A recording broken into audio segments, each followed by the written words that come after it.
Hello, ladies and gentlemen. We are continuing with our win in the Sicilian playlist. This is game number 30, I believe.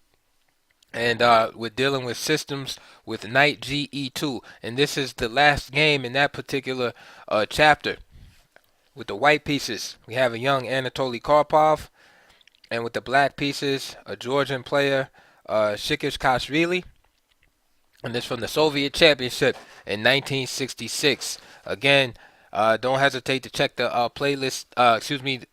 The links down below, uh, all related to this opening. Let's get right into it. We got our closed Sicilian here, right? We're trying to avoid all of that theory from the dragon, knight off, right? You tell them they can have all of that theory. We're just going to play a game of chess. We're going to get to a solid position, and we're going to outplay you.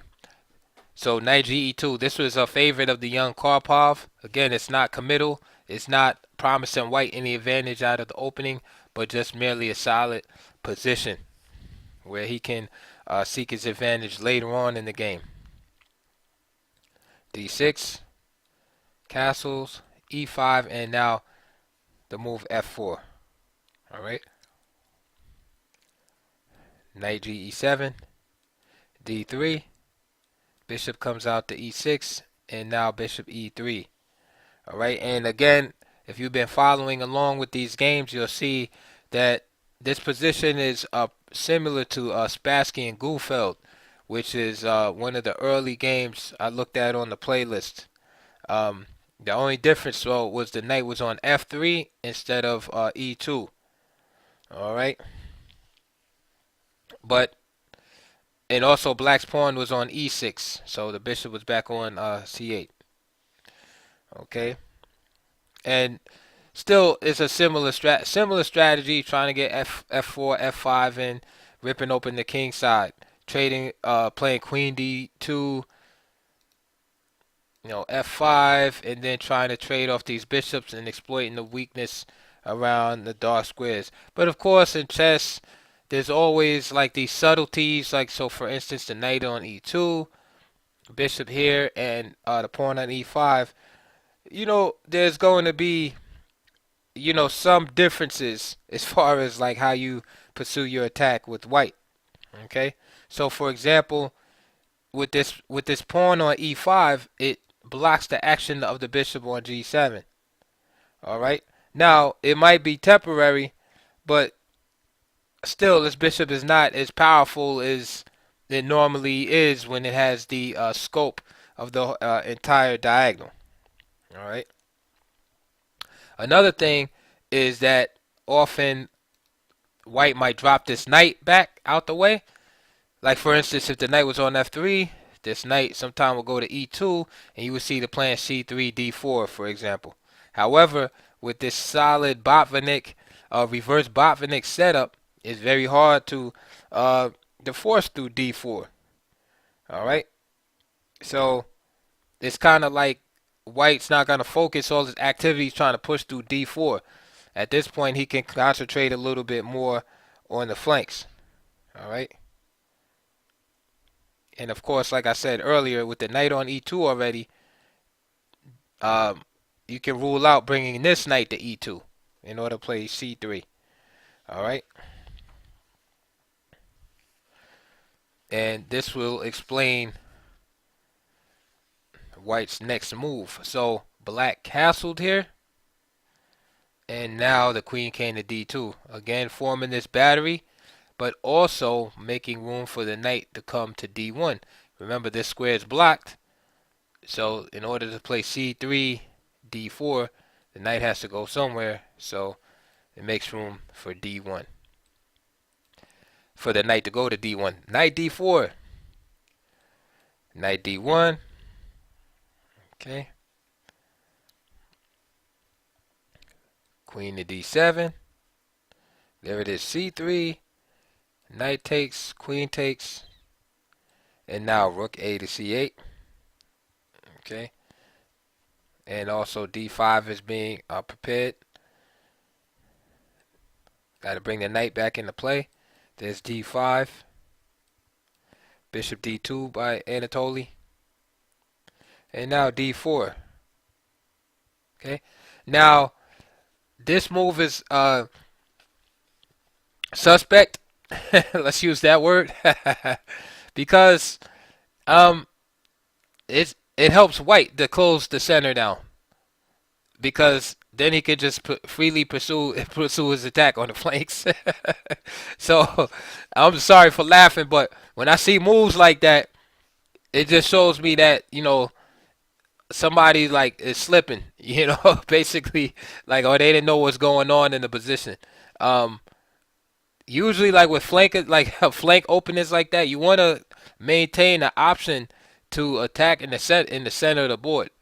You want to maintain that tension so that you always have the option of diverting your opponent away from that flank attack. When you do a move like D4, the the white player can sigh in relief like, okay, I don't have to worry about the center anymore. I can just continue with my plans on the other side of the board.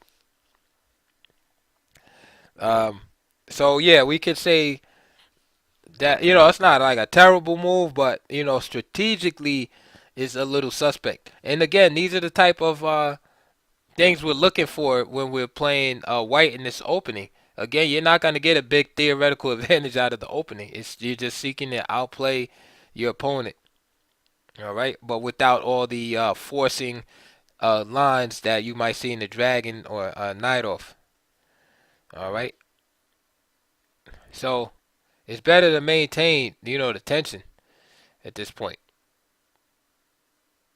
because then you retain the option of making a move like that when it's convenient. All right, so water under the bridge, as they say, D4, and guess what Karpov did? Thank you very much. He just closed closed up the position. C4, B5. Thank you very much again, closing closing up the opposition. B takes, B takes. He just keeps it closed. Rook B8, Rook FB1, Knight C6, and now Queen D1. All right. So now, change of plans. He's planning to transfer pieces over to the queen side. All right. And now an idea is, for example, going to Queen A4 and then bring the rooks here, and then doubling up the rooks. A5, A3. That keeps the knight from jumping in there. Queen to A7, and now, right, in light of what I just told you about going to the queen side, we see F5, right, out of nowhere. See, because again, in the closed positions, the play, you see the center is extremely locked. The play transfers to the flanks, and you can play on both sides of the board. And this is what Anatoly is doing. So black has been distracted over here a little bit, and now here it goes, F5. And notice it's based on the vulnerability of this knight at C6. And that's what I mean when you get caught slipping. All right? Slipping on your defensive duties. Slipping on your responsibilities, right? To make sure that you're protected. And this allows the tactical shots like F5. All right? That hurts. So black plays bishop D7. Now, if G takes F5, E takes F5, bishop D7 forced to keep the knight safe, and then just G4. And the next move is knight E4, or soon thereafter, right, with the knight's advantage and the attack on the king is underway. So instead, bishop D7 right away.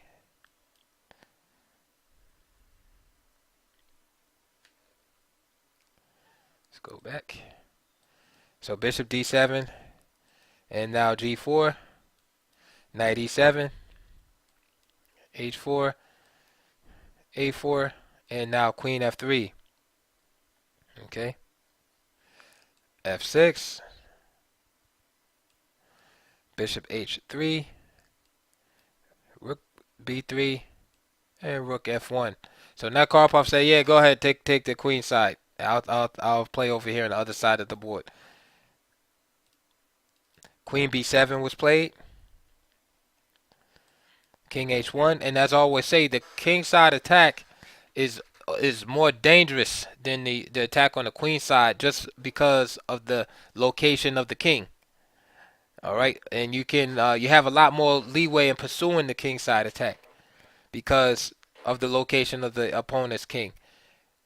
Right, because on the queen side, the black player might win material, right? Even win the exchange or something like that, but it's not checkmate. He might have a running past pawn, right, ready to promote. He can even promote a queen. But if you could deliver checkmate or some type of deadly blow to the king, the game is over. All right. Uh, the queen side attack can never just end the game. Of course, a player can resign. Of course, there's no hope. But I'm just saying, in the technical sense, the queen side attack can't end the game. The king side attack can end the game because of the checkmate possibilities, and that's why the opposite wings attacks are so exciting. All right, and they're advantageous to the player that's attacking the king from that standpoint. That checkmate will end the game. So the king again is moved out of the way. This makes room for attacks on the G file. H6, F takes G6. Okay.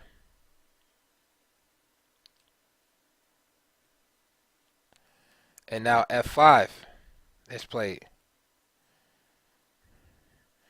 And this is again, black is desperately seeking resources himself, and he plays F5 because he's exploiting the fact that Karpov's queen is not adequately protected. So therefore he can't capture with the E pawn. So he captures here, but this allows bishop takes F5, and some pieces are exchanged. Queen G2, and now rook H5.